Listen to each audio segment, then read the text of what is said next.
Morning, folks. Welcome to the car. To the van. In town early this morning, and I haven't seen the video for a while.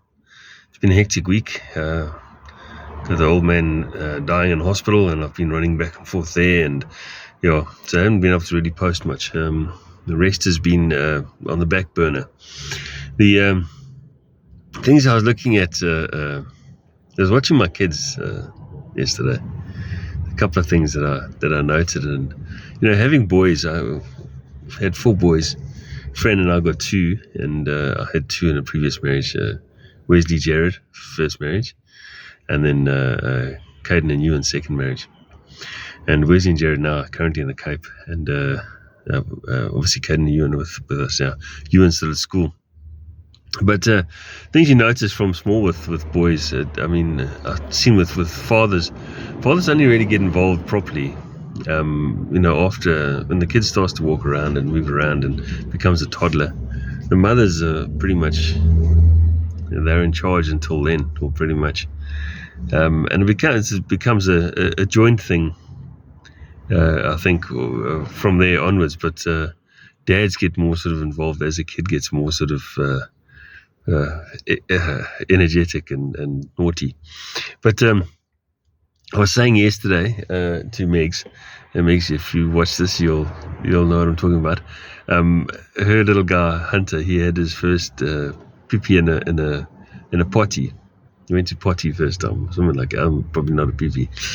But I said to her, that's the start of nonsense. So she said, "What do you mean?" So I said, "Well, you take that nappy off, and from there on out, little boys play with their willies. It's just wherever you see him, he'll be playing with his willy. As soon as he wears underpants, that's just little boys for you." And I've noticed with little boys, when they're small, you have to tension them. So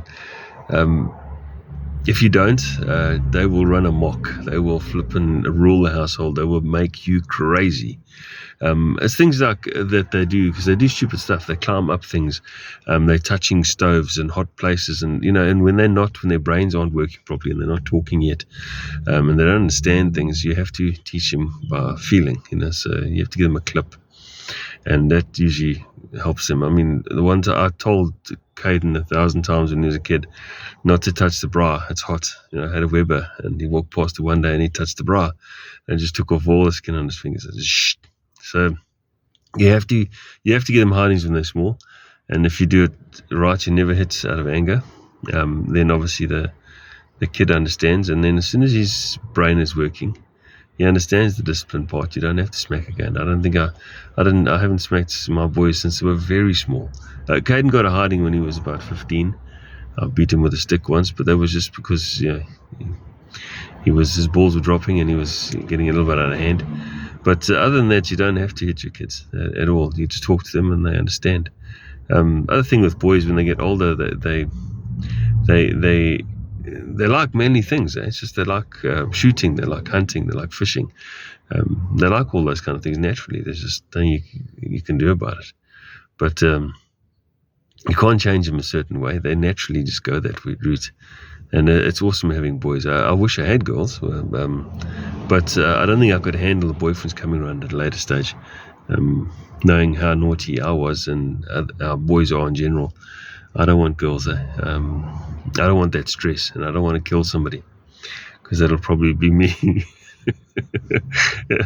Anyway, I was just reminiscing of times with the older 2 boys and now with the younger 2 boys, and having kids is great. It's awesome. It really is. They bring they fill such a void. And after my first marriage, my kids were like sort of taken away from me in a way. And I was missing something. It was eating away at me.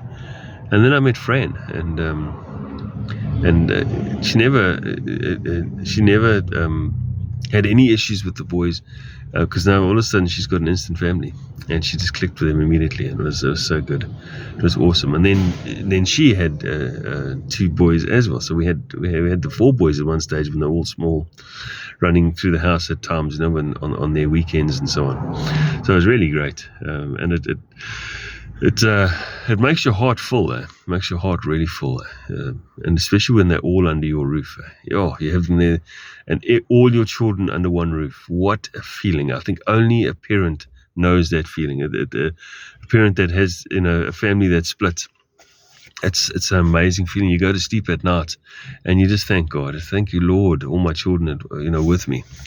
It's a real great feeling. So anyway, that's just was on my mind this morning. Going into the weekend, gonna be a busy weekend. I've got cars to fix and things all sorts of things to fix at home.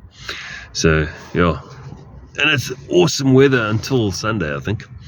Rugby's going to be great. I'm a little worried about the England game. I think the English are very upset about the last World Cup, and they're gonna try and headbutt us hard. So, and they're gonna try and ruin our chances, even if they don't win the game. I think they're gonna try and take out a couple of our key players. So I think we need to be very careful with that game. Anyway, I don't watch them. I watch them afterwards. I watch highlights, and I don't really watch sport at the time. I watch it afterwards. But anyway, guys, have a good day. Have a good weekend. Take care. We'll see you next week. I'm planning something this weekend. Hopefully by the weekend, after the weekend, I can post about it. All right. Take care. Cheers.